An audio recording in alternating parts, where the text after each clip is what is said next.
All right, welcome back. We continue with the #1 Cochran Sports Showdown. This was Penguin Draft Week, NHL Draft. Very uneventful. Not much really to talk about. There was a trade, PK Subban. We'll get into that in a second. But Jason Mackey is back from Vancouver, about to head to Houston, which is what you do when you're covering the Penguins and the Pirates at the same time. You need to be cloned, Jason, but we'll start with you on this one. What does it say that the Penguins, at least at one point, said they need to make some changes, and Kessel was being shopped around, and all of a sudden nothing, and where do they go from here? Whoa, whoa, whoa, Pomp. I don't know what you're talking about with all these changes that they're talking about making. So Jim Rutherford had some interesting comments on Friday night at the draft and basically said he didn't understand the perception that he was going to be moving a bunch of pieces. I don't know, maybe because you talked about potentially moving a bunch of pieces, Jim, but in any case, it doesn't look like that's what is about to happen. I think they're actually going to be hanging on to, at minimum, Evgeny Malkin and Chris Letang. It seems like there's nothing going there. And Phil Kessel, I think the Penguins might also be forced to keep. And, maybe forced is the wrong word. I think they'd be happy to keep him. But look at some of the deals that went on out there. Patrick Marleau needing a first-round pick. PK Subban, what he netted. I just don't think there's enough of a market there for it to make sense for Rutherford. And I think they're basically looking at this saying, okay, maybe after all, it's not the greatest idea to move some of these guys out, and we're going to try to compete with what we have. I think he overplayed his hand maybe a little bit and spoke a little emotionally in the immediate aftermath of the season. Let's be honest, he's got talented players that make a lot of money that are on the wrong side of 30. That's it. The phone doesn't ring all the time for those guys. I mean, and we saw Subban. Who make a lot of money. Right. I mean, Subban in Nashville, let's remember, they were in the Cup final with the Pens a couple years ago. Subban, a big part of that, and then what happens? He's, due $9 million this year, and they're like, we kind of need to retool. But he's younger and more productive than guys like to what they're trying to do. Then he's not a dressing room problem like apparently Phil Kessel is. And doesn't have the injury history that Hornqvist has. I mean, I just think he doesn't have, or Letang for that matter.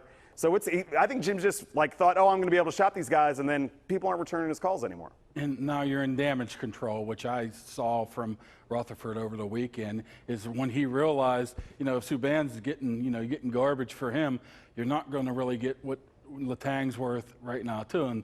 And then he talks about culture change, and that's what I was alluding to in the Pirates. That's just fascinating to me because in my experiences on, at least with the Steelers, there's only a couple ways to change your culture in your locker room. Number one is get rid of the stars.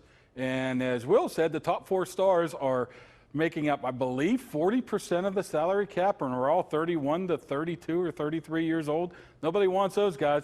Or change the coach. That's the only way you do it.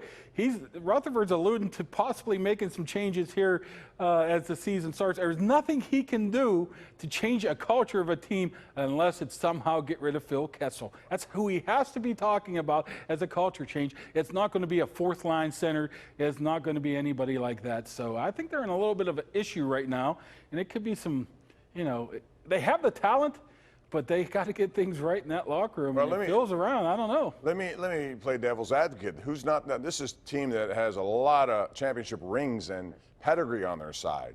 I mean, why all of a sudden? Why all of a sudden has it become? It wasn't us. I'm just saying. It wasn't the three of us. It was their leadership said. Okay. These guys kind of suck. But it's good enough to win still, I believe, with the guys they have. Now, if they get the right guys around, I think Dominic Kahun is a very good ad because he's a young kid who had a great season. But, Jason, I still think there's a lot of talent here, and with good goaltending, why wouldn't they be able to contend? No, you're right, Pomp. And here's what Rutherford means when he says culture change. I mean, I think we all kind of got a laugh out of it when you trade Olli Mata and you say, we're undergoing a culture change. Like, for crying out loud, he's the nicest, most polite player you're ever going to find. He's not a problem. But what they need is somebody with a little bit of mileage. They need a veteran. They need somebody who's kind of been there before, who will step up and maybe say something and just be a little bit different than some of the quiet worker bees that they have there right now. And the problem right now is that Jim doesn't have a whole lot of money to do it. So he needs to get somebody to come in and kind of play on the cheap. And I don't mean a Matt Cullen or a Chris Kunitz type. You need a different sort of personality mix. That's the type of culture change. I don't know. I mean, I'm sort of tired. They have literally 2 of the 5 best players in the world. Is it so hard to get them to speak up and get the other guys to snap too? Is it really that hard? They're 30 damn years old. Sorry, Pop, if I just busted some FCC regulations. Oh, no, there. dam's okay. I mean, you know, like grow up a little bit. And I get it. Look, Sid is a guy that leads by example, and I get that Gino speaks up when he needs to. But at this point, this is your club. This is your room. Period. Your name's on the cup 3 times. Go and be a grown-up and lead your group. Tell Phil to shut up and just go out and skate like everybody else has to practice. You know what happened? I mean, that to me is the problem. It's the time in their careers. It's okay. You don't have to bring dad in to make it okay for everybody else. Be the bad guy. Be the jerk. You're one of the best players in the world. Go be that guy. You know what? Fired up is Will Graves. You know what I'm talking about? Hey, it's not just this year, though. What did Rutherford say last year when they acquired Jack Johnson, I believe? We need some more leadership in that locker room. I'm thinking, wait a second here.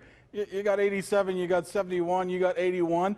It might have been when Cullen returned, too. He needs more leadership. I'm thinking, whoa, what's going on here? So this is not a one-year thing where he wanted to change some culture either. If that's what you're talking about, having somebody speak up. But when you got the talent of those top 4 guys, man, I don't know who you're getting from the outside coming in are going to tell, you know, Sidney Crosby, Chris Letang, or whoever, hey, let me take over the floor here. I've come here. I'm here for 2 minutes. You've been here 12 years. Go sit down. I don't think there's a person out there. All right, I'll give you one example real quick, though. Ron Hainsey. It's not a guy that's going to like give some rah-rah speech. Just somebody to screw off and lighten the mood a little bit. Right. Anyway. Well, I think that's good. By the way, the guys he drafted, you're not going to hear about them for a few years, so we didn't want to talk about them tonight because there are other things to talk about. But right now we're going to talk about something that's fun as we go round the horn for this week's Smooth Moves.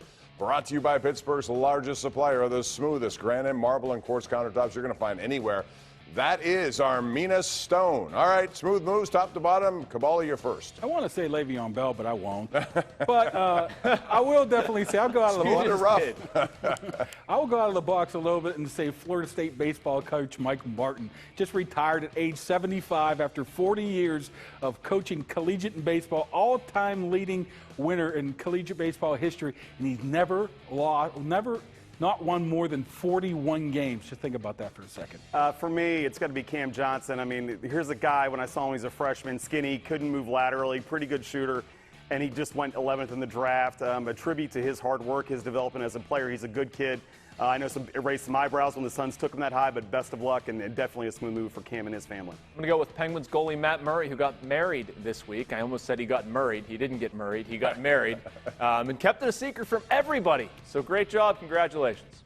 All right, those are the Smooth Moves of the week, brought to you by Armina Stone, and they feature Pittsburgh's largest indoor stone gallery of granite and marble countertops imported from all over the world to give you the smoothest countertops in your area. Score a touchdown now with new granite countertops from Armina Stone. We'll be right back.